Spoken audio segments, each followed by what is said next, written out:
Estaré con usted, son las 6 de la mañana, 25 minutos. Al presidente Petro, Felipe, le volvieron a ganar una batalla.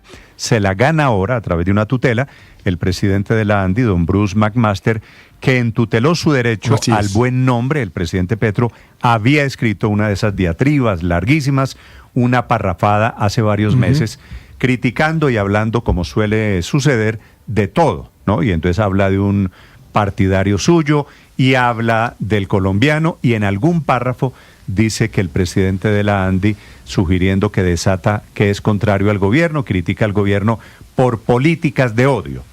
Le presentó una tutela el doctor Bruce McMaster y se la ganó anoche en el Consejo de Estado. Anoche comenzó a correr, Felipe, el plazo para que el presidente Petro borre el trino. ¿De cuánto tiempo es el plazo, Néstor? Sí, el plazo es de 48 horas, padre. 48 horas. Sí, comenzó a correr anoche jueves. Sí. ¿Quiere cuándo? Quiere decir, o sea, hoy sí empieza a correr desde el momento de la notificación. Sí, no lo tengo claro. Tiene viernes y sábado para borrar. La notificación se envió ayer, Felipe. ¿Se envió ayer? Consejo de Estado. Aquí estoy verificando en la página. Pues esa notificación esa notificación va a pasar por el sueño de los justos, porque el presidente no va a rectificar, no lo va a borrar. Y le voy a explicar por qué. No creo, Felipe, por una razón, porque es una orden del Consejo de Estado. Lo que pasa es que el presidente va a hacer una cosa diciendo, me obligan, me censura, entonces borre el trino, pero con la borrada del trino se va a escribir otro peor que el original. Eso puede ser una posibilidad. La otra es que no haga absolutamente nada para que le dicten una orden de desacato, es decir, un arresto domiciliario y poderse victimizar. Hasta ahora ha cumplido a medias, ¿no? No, a medias, Consejo de Estado, a medias, pero ha cumplido, pues digamos, ahí ha hecho maromas para cumplir, por ejemplo, las rectificaciones en los casos en los que ha acusado al hermano del doctor Germán Vargas Lleras de haberse robado una plata en la nueva EPS y, bueno, varias otras.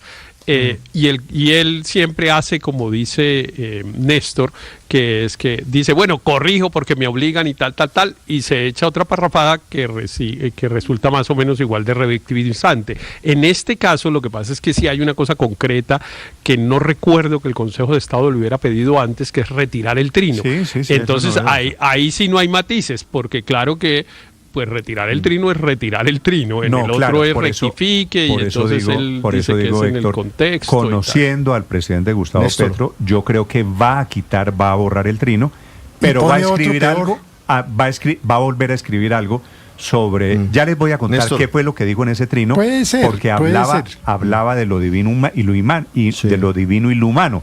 Era un trino larguísimo, estaba contando aquí, tiene 18 párrafos.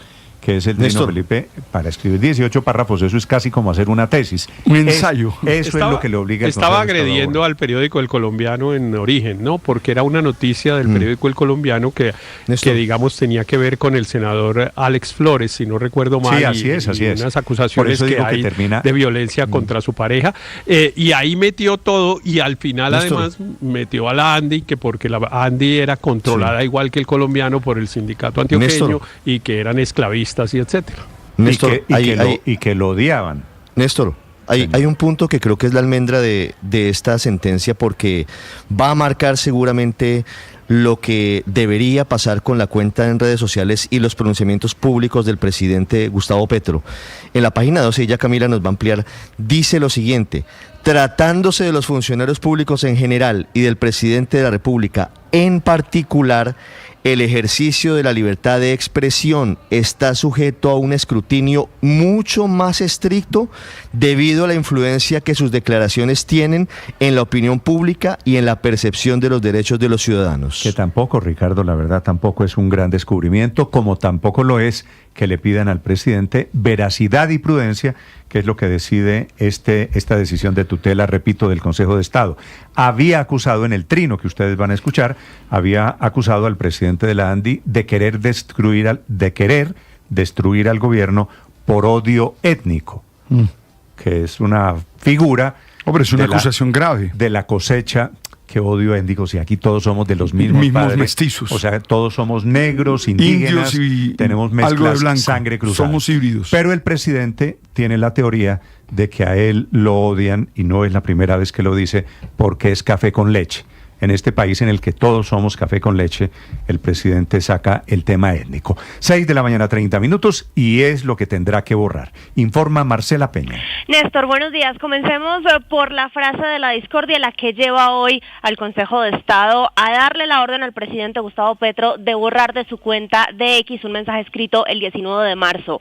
La ANDI de Bruce McMaster, dominada por el sindicato, se lanzó para destruir al gobierno por literal odio étnico y a defender el esclavismo y atacar la dignidad de los trabajadores. Anoche tarde, el Consejo de Estado notificó al presidente Gustavo Petro que tiene 48 horas para borrar esa publicación, pero que además tiene que publicar una retractación en los términos en los que indica esta sentencia y que ese mensaje de retractación debe permanecer público en su cuenta de X, @PetroGustavo, durante por lo menos 10 días. El contexto del trino es que en ese momento el senador del Pacto Histórico, Alex Flores, publicó un video junto a su ex esposa negando las acusaciones en su contra de violencia intrafamiliar. Así que en 18 párrafos el presidente Gustavo Petro habla de todo. Dice que hay nazismo porque se están metiendo en la vida privada de la gente, habla de Goebbels, habla de los nazis, habla del uribismo, habla del sindicato antioqueño, se despacha contra el colombiano, pasa por la Comisión de Acusaciones y la Justicia Internacional, y en esos 18 párrafos pues también es que emite esta declaración sobre la ANDI. El Consejo de Estado está evaluando este caso en segunda instancia. La primera la había ganado el presidente Gustavo Petro y el gobierno, y dice que esa publicación vulneró el derecho fundamental al buen nombre de la ANDI porque contiene imputaciones de hecho que exceden el marco de protección del discurso político protegido por la libertad de expresión. Es decir, aunque el presidente como funcionario público tiene derecho a la libertad de expresión, aquí se pasó de los límites. Tales expresiones en su conjunto, dice el Consejo de Estado, transmiten al público la idea de que la ANDI actúa con animadversión racial, que defiende prácticas repudiadas por el orden jurídico y la historia de la humanidad y que deslegitiman las reivindicaciones laborales, lo cual afecta su reputación ante la sociedad, especialmente por provenir de la máxima autoridad del Estado, Néstor. Marcela, gracias. Claro, y ese último recorderis sí, tal vez es el más importante, que la libertad de expresión no es un derecho ilimitado. Claro. Y que el presidente Petro, especialmente por ser presidente de la República, también tiene unos límites, es lo que le manda a decir el Consejo de Estado. Señor. Néstor, esta sentencia del Consejo de Estado tiene una cosa que es interesante para explicarle a los oyentes. ¿Por qué en esta oportunidad, pues sí, el Consejo de Estado concedió el derecho, y en otras, como por ejemplo las que ha presentado el exministro Alejandro Gaviria y la que presentaron un grupo de periodistas a las que había acusado de ser muñecas de la mafia, en fin? En este caso, el presidente de la República se dirigió directamente y con nombre propio tanto a la ANDI como a su presidente Bruce McMaster. En las otras oportunidades se había dicho que el presidente, pues por ejemplo en el caso de las periodistas, dijo las periodistas y nunca dijo quién, y el Consejo de Estado, pues digamos que a mi modo de ver equivocadamente, pero se amparó en el hecho de que no había una acusación concreta en contra de nadie. Y en otros casos también, digamos, cuando el presidente utiliza las expresiones que son corruptos, se robaron tal cosa, tal, el Consejo de Estado ha dicho que esas expresiones caben dentro del debate público, pero es que en este caso, pues le había dicho primero que lo odiaban, pero además que tenían un odio étnico y que esclavizaban a sus trabajadores, lo cual sí era una acusación muy concreta y que generaba, por supuesto, un daño reputacional contra el gremio, pues absolutamente insostenible. 6:34 a.m, la gran noticia del día es la primera condena de la JEP contra militares que están vinculados por casos de falsos positivos. Van a tener que pagar 8 años a través de esto que es la justicia restaurativa. Algunos van a recibir el beneficio del descuento, porque hay algunos que han estado 2 o 3 años ya en una cárcel efectiva.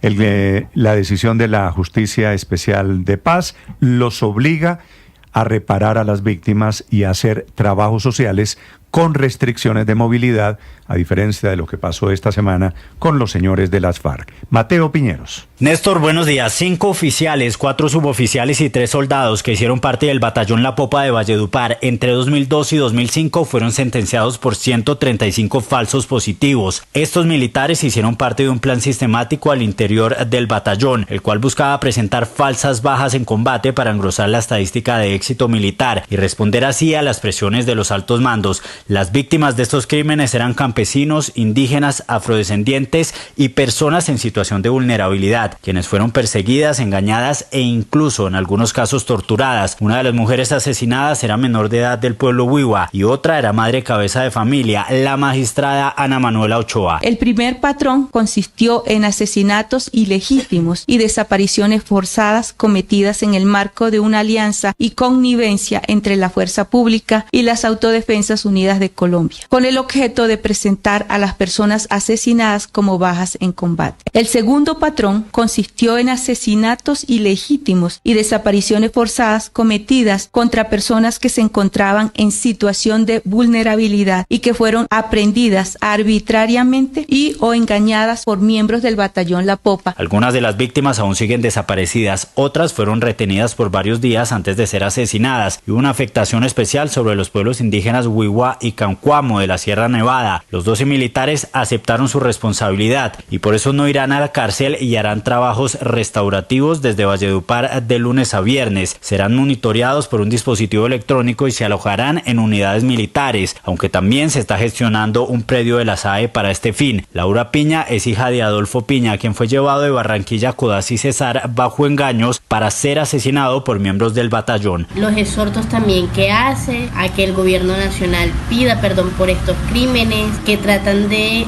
decir cómo hay que abolir un poco el discurso negacionista. Estos crímenes existieron. Los proyectos que deberán cumplir los 12 militares buscan restaurar el territorio, la cultura y la memoria de los pueblos indígenas Wiwa y Cancuamo. Los comparecientes deberán trabajar directamente en obras en los territorios. También harán eventos y actos de reconocimiento y perdón y trabajarán en obras de infraestructura. Todo esto en las zonas afectadas por el conflicto. Mónica Márquez es hermana de Jesús Emilio Márquez, asesinado en 2002. Los proyectos de sanción propia que suenan valiosos porque están enfocados en memoria, en la cultura y la armonización, pero quisiera decir en esta parte que no quede en el papel, sino que se concrete con la participación activa con las víctimas. En esta sentencia, a diferencia de la que conocimos contra el antiguo secretariado de las FARC, no todos los militares cumplirán una sanción de 8 años. Lo anterior porque algunos ya estuvieron en la cárcel por estos casos y por eso la JEP les otorgó un descuento en la sanción. Algunos de ellos cumplirán 5 años, otros 6 años y otros 7 años. Franklin Flores es el hermano de Albeiro Flores, otra de las víctimas. Siempre he pensado y siempre he querido ser la voz de muchas víctimas que no se atreven a hablar, y es que a veces vemos muy reiteradamente que son más escuchados los victimarios que las víctimas. Creemos que deberíamos ser nosotros los protagonistas de esta historia, no los actores de reparto o no un extra aquí que siéntese en una silla y opine y tómese la foto y firme aquí. Recordemos que la JEP también imputó por estos casos al coronel en retiro Hernán Mejía, quien comandó el batallón La Popa. Él no aceptó su responsabilidad y decidió enfrentar un juicio.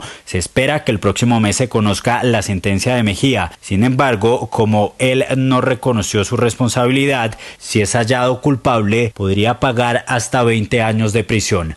Mateo Piñeros, Blue.